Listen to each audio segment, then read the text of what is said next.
Hello everyone, welcome to my new blog. আর আজকে হচ্ছে একটা জমজমাট আনন্দের দিন, দোলের ঠিক পরের দিন। এই যে এই তিন ভদ্রমহিলাকে দেখছেন, প্রায় ম্যাচিং কালারের জামা কাপড় পরে আসার চেষ্টা করেছে। এই তিন ভদ্রমহিলার জন্যই আজকে সন্ধ্যেবেলায়, মানে আজকে রাত্রিবেলায় আমরা পেট পুড়ে খেতে পারবো। কেন? কারণ এদের তিনজনের বিবাহবার্ষিকী গেছে। আর আমাদের একের দিন থেকে প্রত্যেক বছর দোলের পর একটা পিকনিক হয়, কিন্তু সেই পিকনিকটা এখন বাদ দিয়ে এই অ্যানিভার্সারি উপলক্ষে আজকে আমাদের খাওয়া দাওয়া। আর এখানে আমাদের ছোট্ট পাপড়ির আজকে জন্মদিন পড়েছে, তাই ওর জন্মদিন উপলক্ষে প্রথমেই কেক কেটে নেওয়া হচ্ছে।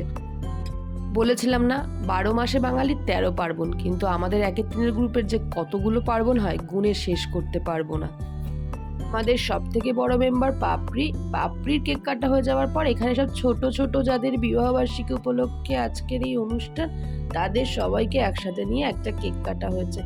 আর এই কেক কাটতে আসতে বড়গুলো যে কি লজ্জা পাচ্ছিল কি বলবো। আর সবাইকে এরকম একটা ফটো ফ্রেম গিফট করা হয়েছে। কেমন হয়েছে অবশ্যই কমেন্ট করে জানিও। দেখো, কোনো অনুষ্ঠান বাড়িতে গেলে যাদের জন্য অনুষ্ঠান তাদেরকে তো এইটুকু প্রায়োরিটি দিতেই হবে।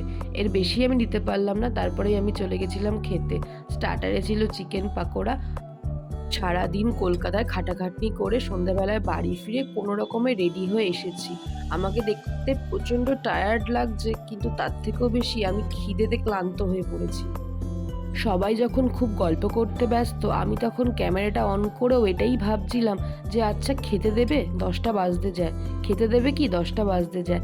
আর এই যে আমাদের ছোট্ট সোনা, এই ছোট্ট সোনা এখন হাঁটতে শিখেছে, তাই সে এখন কিছুতেই কোলে থাকবে না। সে সারা বাড়ি সারা হল হেঁটে হেঁটেই ঘুরে বেড়াবে।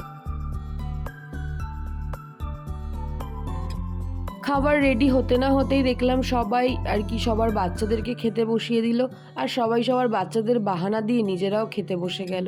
আমি তখন বসে বসে একটা কথাই ভাবছিলাম, কাশ আজ যদি আমার একটা বাচ্চা থাকতো, আমিও সবার আগে খেতে পারতাম। সেটা যখন হলোই না, তখন গিয়ে গিয়ে সবার খোঁজ খবর নিচ্ছিলাম, কেমন রান্না হয়েছে, সবাই পেট পুড়ে খেয়েও কেউ লজ্জা করে খেয়েও না, মানে এমন একটা ভাব দেখাচ্ছিলাম যেন মনে হচ্ছিল আমার মেয়েরই বিয়ে হচ্ছে। তারপর সেখান থেকে চলে গেলাম রান্নাঘরে, যে দেখতে আলটিমেট কি কি মেনু হয়েছে। রান্নাঘরে ঢুকে দেখলাম মেনুতে ছিল ডাল, বাটার বেগুনি, স্যালাড, ভাত, আর হচ্ছে গিয়ে একদম নর্মাল খাসির মাংস। এটাই ছিল একটা সিম্পল মেনু। আর প্রচুর মিষ্টি রাখা ছিল, মিষ্টির বদলে একটু আইসক্রিম হলে ভালো হতো, কারণ আমি মিষ্টি খাই না। তারপরে একটা টেবিলে গুত্তগুত্তি করে আমরা সব সুন্দরীরা মিলে খেতে বসে গেলাম।